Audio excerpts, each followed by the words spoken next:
Among the 1,500 participants here at the 61st session of the Commission on Narcotic Drugs in Vienna this week are around 35 young people who are taking part in a youth forum. And I'm joined by 4 of them here today. Anya from the United States on my left, Kevin from Indonesia, Ileana from Bulgaria, who's living in Austria, and Bernard from Croatia. Kevin, first of all, can you tell me why did you want to come and participate in the youth forum? I think discourse has been primarily dominated by the developed world, and I think the youth of the developing world especially can give greater insight to the drug problem on the ground. And what have you learned since being here?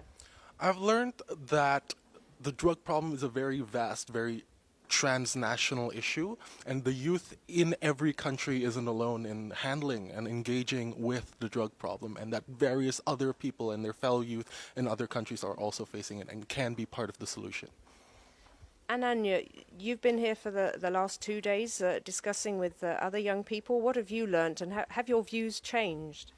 Absolutely. I feel as if I've connected with a whole nother family.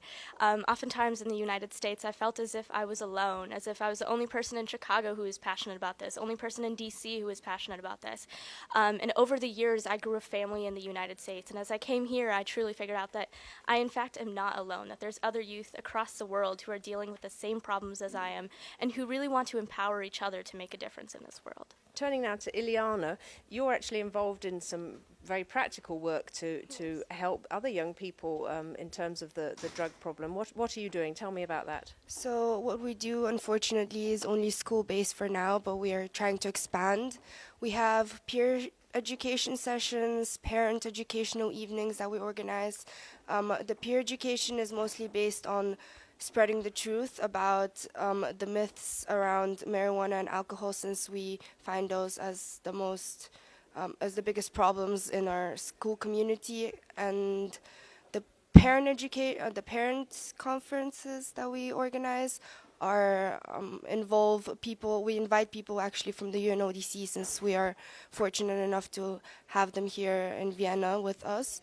And we have them speak about what their experiences are and about what they know and what they have found, scientific data that can actually be presented to the parents and educate them on how to better support their children if there are any issues experienced in their lives. And Anya, what is your message to other young people and your friends about drugs? I know that oftentimes being a youth in prevention can make you feel like you're singled out from the rest of the people you know, but I want to let you know that, first of all, you aren't alone, and second of all, that you have the ability to empower and inspire other youth. And we truly cannot tackle this problem alone, and I'm a strong believer that I have a voice, and I'm going to use it to inspire other youth who are going to inspire other youth. And that domino effect is going to one day change this world. So as of right now, please get up and make your voice heard. How can the policymakers, Bernard, who are here at this Commission session, how can they engage with young people more and do more to empower them on this issue? So over the past few days, we have come to the conclusion that there is a big lack of mutual trust between the policymakers and the youth. So the biggest issue is that trust that they're lacking, and we need to improve that and change the general attitude towards the youth. Second thing that we would have to do is policymakers need to provide help and money for the youth in order to execute their projects, and they need to also overlook the projects so they can help them execute them on the terrain. And youth needs to be involved in all the parts of the project. Kevin, what do you think the policymakers can do to engage and empower young people in this debate? Unfortunately, from what I've seen, there's an unfortunate lack of trust and lack of will on both sides to engage with each other. However, it is not so bleak a picture, because we understand there are various organizations and various other entities that do have outreach within the youth community, that do great work with them. They're able to recruit and retain them much better than some policymakers and some governments are able to do so. So I would encourage policymakers and governments everywhere to try to engage with these organizations more, because they would be a great help in terms of engaging with the youth in various prevention strategies. And Anya, do you have a way that you think policymakers could do more to engage young people? Absolutely. From working in the United States with policymakers, I know how busy your schedule is.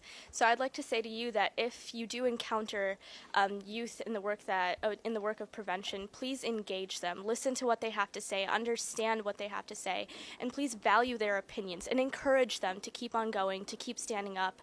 And at the end of the day, this problem can't be tackled without the youth. And so if you want to be successful in this, you will need to understand what the youth are saying. So please do engage them.